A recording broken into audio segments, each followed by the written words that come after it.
Why public figures always keep dating the same faces. I mean, haven't you noticed it? Not just Hollywood stars, but everywhere in the world. Same pattern. But why? Let's find out.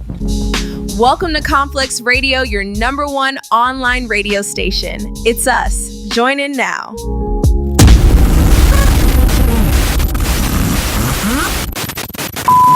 The dating pool is basically predetermined by the environment itself.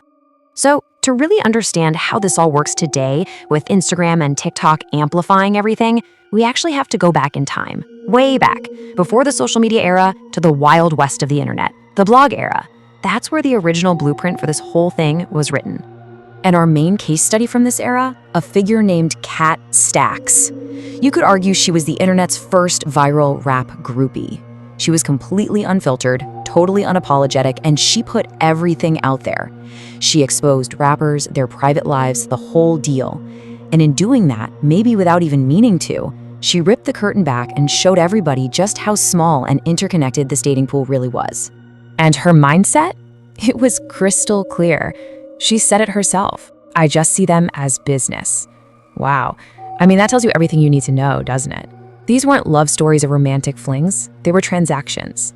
With that one idea, Kat Stacks basically created the prototype for how proximity could be turned into a commodity. Okay, so we've established that access is the key that gets you in the door.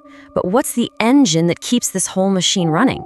Well, it really boils down to two core ideas: a powerful feedback loop and a really common psychological trick our brains play on us. At its heart, the entire ecosystem functions as a huge, informal recommendation loop. It's not like there's a group chat or a weekly meeting about it, but it operates with undeniable efficiency. So here's how this recommendation loop actually works. A woman is seen with one high-profile artist. All of a sudden, she's not a stranger anymore. She's been socially vetted, She becomes a known entity. And just like that, by being connected to one person, she gets an all-access pass to the entire circuit. And what makes this loop so incredibly effective? It's something called the familiarity bias.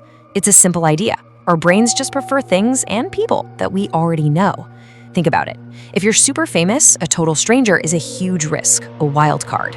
But someone who's already in the circle, they get the lifestyle, they understand the pressure, they know the unwritten rules. So choosing them isn't lazy. It's actually a strategic move. It's a form of risk management. All right, let's fast forward to today, because social media took this entire system and basically put it on steroids. It's not just about getting into the circle anymore. It's about turning that access into a full-blown business. And if you want a perfect example of this modern playbook, look no further than Ruby Rose. Her career is literally the step-by-step guide. Step 1, get that initial fame through a big relationship, like with Playboy Cardi. Step 2, use that fame for mainstream gigs, like starring in the Bad and Bougie video. Step 3, turn that audience into your own massive personal brand. And finally, step 4, launch your own businesses, music, OnlyFans, you name it. It's a masterclass in turning social capital into actual cash. So what's the real difference between the blog era and now? It all comes down to the money. Back with Kat Stacks, notoriety was just notoriety.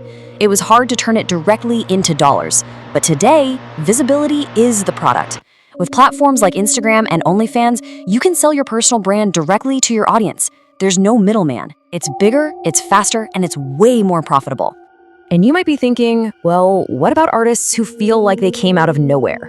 Take someone like Sexy Red. Even her supposedly organic rise proves the rule of proximity. Before she blew up, she was already moving in those industry circles. She was pictured with rappers like FGB Duck and was connected to guys like Chief Keef. Her rise didn't happen in a vacuum. It was nurtured from inside the house. Proximity is almost always a prerequisite for visibility. So after breaking all this down, the history, the mechanics, the modern playbook, it kind of leads us to a much bigger, almost philosophical question about this whole thing. This whole phenomenon feels very modern, very social media, but it's not at all. Go back and listen to Tupac's song, All About You. He literally said it decades ago. Every city we go, every video, I see the same hose. He saw the exact same pattern. This just proves that the circle has been a structural feature of the high fame lifestyle for a very, very long time. And that's really the key takeaway here. Social media didn't create this closed loop ecosystem. The circle was always there, operating behind the scenes. All technology did was make the walls of that circle transparent. It made the walls glass, so now all of us can peer inside. Which brings us to our central question. After looking at the mechanics of access, the recommendation loop, and the familiarity bias, is this a problem that's unique to hip-hop? Or is this just an inevitable byproduct of extreme fame itself? Is this transactional reality just part of the deal for anyone living in such a small, insular, and high-stakes world?